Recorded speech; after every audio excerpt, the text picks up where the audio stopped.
తులవారికి గనక చూసుకున్నట్లయితే ప్రధానంగా రాశినాథుడు ఎవరైతే శుక్రుడు ఉన్నాడో అష్టమ స్థానంలో ఉన్నాడు. అష్టమ స్థానంలో ఉన్నందుకు ఇది కొంచెం ఉన్న అంటే రాశినాథుడు సప్తమంలో ఉంటూ 19వ తేదీ నుంచి అష్టమంలోకి వస్తున్నాడు. ఇది ఇది గుర్తుపెట్టుకోండి. అష్టమంలోకి సొంత స్థానంలోకి వస్తున్నాడు. దానివల్ల కొన్ని బెనిఫిట్స్ ఉంటాయి, కొన్ని జాగ్రత్తలు ఉండాలి. ఇక 5వ స్థానంలో రాహు, 6వ స్థానంలో రెండు క్రూర గ్రహాలు శనికుజులు షష్టమంలో ఉండడం మంచిదే. కాకపోతే బుధుడెళ్ళి అక్కడ ఉన్నాడు, అది చూసుకోవాలి. అలాగే ఇక్కడ సప్తమ రవి అండ్ లాభస్థానంలో కేతువు, 6 నుంచి 12వ స్థానం వరకు చంద్రుడి యొక్క సంచారం జరుగుతూ ఉంటుంది మీకు తులవారికి. మరి ఈ యొక్క గ్రహస్థితిని అనుసరించి మీకు ఎలా ఉండబోతుంది, ఏ దేవతారాధన చేయాలి అనేటువంటి అంశాలు చెప్తుంది నేనైనప్పటికీ చెప్పిస్తుంది సాక్షాత్ లలిత అమ్మవారిగా భావిస్తూ ఆ లలితాంబిక అమ్మవారి యొక్క అనుగ్రహం మీకు పరిపూర్ణంగా కలగాలని మనస్ఫూర్తి కోరుకుంటూ, ఈ పక్షంలో ఎక్కువగా మీరు 19వ తేదీ తర్వాత నుంచి మార్పులు ఎక్కువగా చూపిస్తున్నాయి. ప్రదేశం మార్పులు ముందు కూడా ఉంటుంది, సప్తమాధిపతి వెళ్ళి చరరాశుల్లో ఉన్నాడు కాబట్టి. మరియు మరొక విషయం ఏంటంటే ఇక్కడ గమనించినట్లయితే ధన విషయంలోని, కుటుంబ వ్యవహారాల విషయంలోని, ఎవరికైనా ధనాన్ని అప్పు ఇచ్చే విషయంలోని, అప్పుల వల్ల గొడవలు వచ్చేటువంటి విషయంలోని చాలా ఎక్కువగా చూపిస్తుంది. ధనాధిపతి వెళ్ళి పాపగ్రహంతో శనితో కలిసి ఉన్నాడు కాబట్టి మీ యొక్క ధనాధిపతి కుజుడవుతాడుగా, అందుకని. అలాగే వివాహ సంబంధాలు మీకు ప్రధానంగా బంధువర్గంలో కాకుండా విదేశీ సంబంధాలు ఏదో ఇష్టపడి చేసుకోవడం, ఇష్టపడి డిఫరెంట్ వీళ్ళు ఉంటారుగా మన దాంట్లోనే, అలా డిఫరెంట్ వాటిల్లో చేసుకునేటువంటి యోగం బలంగా చూపిస్తుంది.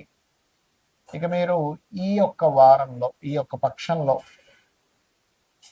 వాహనం మీద వెళ్ళేటప్పుడు ఆరోగ్య విషయంలోని, అందులో ముఖ్యంగా తల్లిదండ్రులు ఇద్దరు ఆరోగ్య విషయాల్లోని కాస్త జాగ్రత్తగా ఉండండి. అంతేగాని మరొకటేం భావించకండి. అందులో 16, 17 తేదీలు ఉద్యోగము, అప్పులు ఇచ్చేటువంటి విషయాల్లో 16, 17 తేదీల్లో చాలా జాగ్రత్తగా ఉండాలి. ఎట్టి పరిస్థితుల్లో 28, 29 తేదీలు ఉద్యోగ నిర్ణయాల విషయంలో జాగ్రత్త పడాలి. అంటే ఉద్యోగం లేదు, తొందరపడి మనకి ఇక్కడ ప్రమోషన్స్ రావట్లేదు, మానేద్దాం అని సడన్గా మానేస్తారు. అదేదో ఉద్యోగం 2000 ఎక్కువ అడిగా ఇవ్వట్లేదు, ఓపిక పట్టాలి. అది ప్రధానంగా చూసుకోండి. అలాగే ఇంకొక విషయం ఏంటంటే ఇక్కడ గమనించినట్లయితే ఈ ఆరోగ్యానికి సంబంధించిన శాఖల్లో ఎవరైతే ఉంటారో హెల్త్కి సంబంధించిన వారికి కాస్త వాళ్ళు చేసే వ్యాపారాలలో లాభాలు బాగా పెరుగుతాయి. ఇక మీరు నిత్యము చేయవలసింది దుర్గాదేవి యొక్క ఆరాధన చేయండి. గోవులకు కాస్త బెల్లము, క్యారెట్స్ తినిపించండి, అన్ని విధాలు బాగుంటుంది. ఎప్పుడైతే మనకి మీనరాశిలో శనికుజుల యొక్క ప్రభావం ఉందో, ఇది అందరికీ కూడా చూసుకోవాల్సింది ఏంటంటే ఇన్వెస్ట్మెంట్స్ మీదే ప్రభావం ఎక్కువగా చూపిస్తూ ఉంటుంది. ఎందుకంటే 12వ స్థానం అంటే మన ఖర్చులు, వివాహ జీవితము, మనం దీని మీద మదుపు పెడుతున్నామా,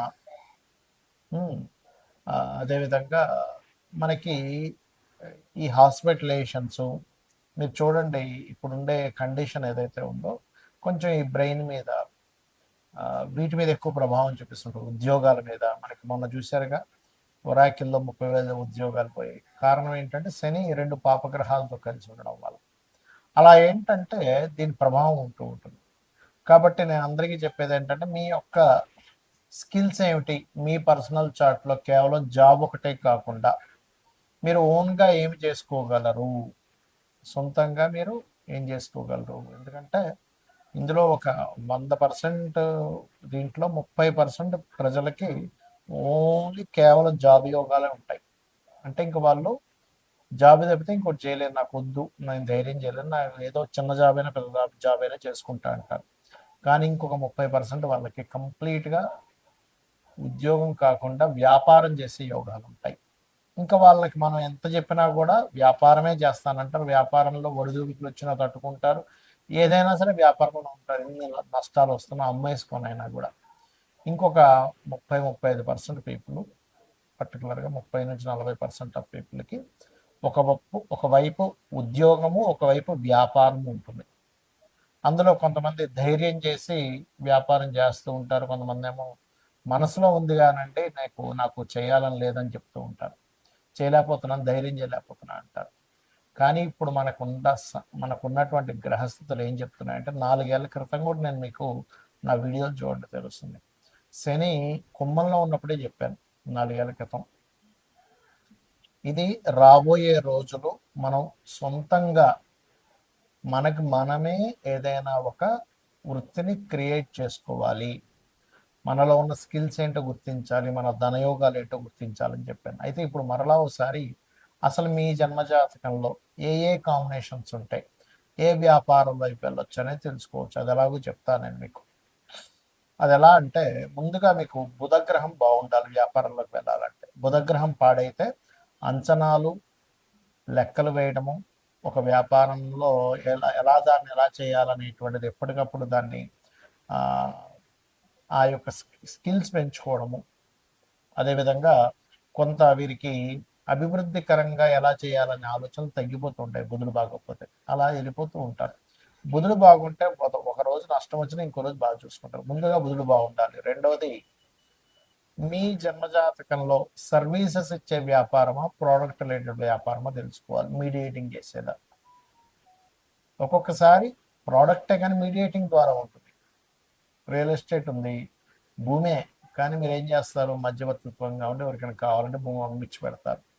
మరికొంతమందికి సర్వీసెస్ ఓన్లీ ఎలాగా అంటే ఇప్పుడు లా సర్వీసు, కారు అమ్మడం ప్రోడక్ట్ అనుకుంటే కారు రిపేర్ సర్వీసు, కార్ కావచ్చు, ఫోన్ కావచ్చు, బైక్ కావచ్చు, ఇప్పుడు నాలాంటి ఆస్ట్రాలజీ కావచ్చు, వాస్తు కావచ్చు, టీచింగ్ కావచ్చు, కన్సల్టెన్సీ సెంటర్స్ కావచ్చు, ఇవన్నీ సర్వీసెస్. అంటే మీ జన్మజాతకంలో సర్వీసెస్సా లేకపోతే ప్రోడక్టా, ఇది ఎట్లా చూస్తాం. 12వ స్థాన సంబంధం వస్తే సర్వీసెస్, 4th హౌస్ రిలేటెడ్ సంబంధాలు వస్తే ప్రోడక్ట్. ఇవేమీ కాకుండా ఉన్నాయంటే ప్రోడక్ట్ కార్ కూడా ఎక్కడ ఉన్నాడనేది చూసుకోవాలి. రైట్. అయితే ఇక్కడ మనకి చాలా చాలా విభాగాలు ఉంటాయి వ్యాపారంలో.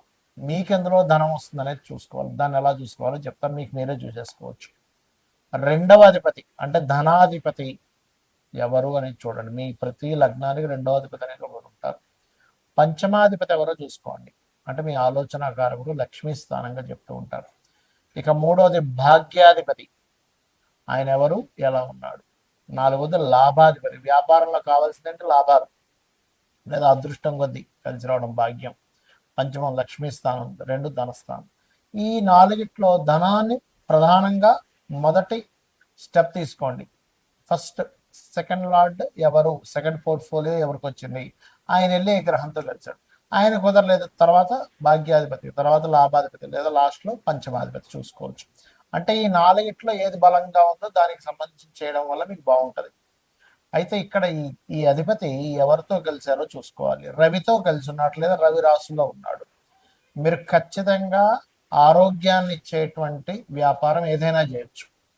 అంటే ఏముంటాయి ఆరోగ్యాన్ని ఇచ్చేది, హాస్పిటల్స్ పెట్టుకుంటారా, మెడికల్ షాప్ పెట్టుకుంటారా, జిమ్లు పెట్టుకుంటారా, న్యూట్రిషన్ అవుతారా, ఆర్ఎంపీ డాక్టర్ అవుతారా, ఆయుర్వేదంలోకి వెళ్తారా, హోమియోపతిలోకి వెళ్తారా, లేకపోతే యోగా థెరపీస్ లాంటివి నేర్పిస్తారా. అంటే మీరు చేసేటువంటి వృత్తి ఏదైతే ఉంటుందో ఖచ్చితంగా ఆరోగ్యానికి సంబంధించింది ఉంటుంది. ఫుడ్ పెట్టుకున్న ఆరోగ్యానికి సంబంధించిన ఫుడ్, హెల్దీ ఫుడ్.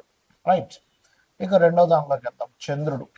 చంద్రుడు అంటే కంప్లీట్గా ఫుడ్డేనండి. ఫుడ్, ట్రాన్స్పోర్టేషను, లిక్విడ్ రిలేటెడ్ అంటే వాటర్ కావచ్చు, జ్యూసెస్ కావచ్చు, లేకపోతే వస్త్రాలు కూడా చంద్రుడిలోకి వస్తాయి. కాకపోతే లగ్జరీ వస్త్రాలు అంటే చంద్రుడు శుక్రుడు వస్తాడు, అలా మారుతూ ఉంటుంది.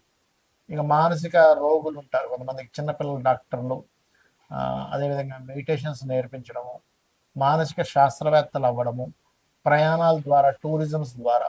అయితే ఇందులో మళ్ళీ ఎలాంటి టూరిజమ్స్ అంటే మళ్ళీ గురువు రాశుల్లో ఉంటే ఆధ్యాత్మిక సంబంధించిన టూరిజమ్స్ ఉంటాయి అట్లా.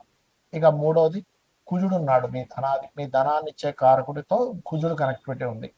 అప్పుడు ఎలాగా సెక్యూరిటీ సర్వీసెస్, మిషనరీస్, అది చిన్నది కానివ్వండి, పెద్దది కానివ్వండి, ఎలక్ట్రికల్ రిలేటెడ్, బ్యాటరీస్ రిలేటెడ్, ఇట్లాంటివి మీరు చేసుకోవచ్చు.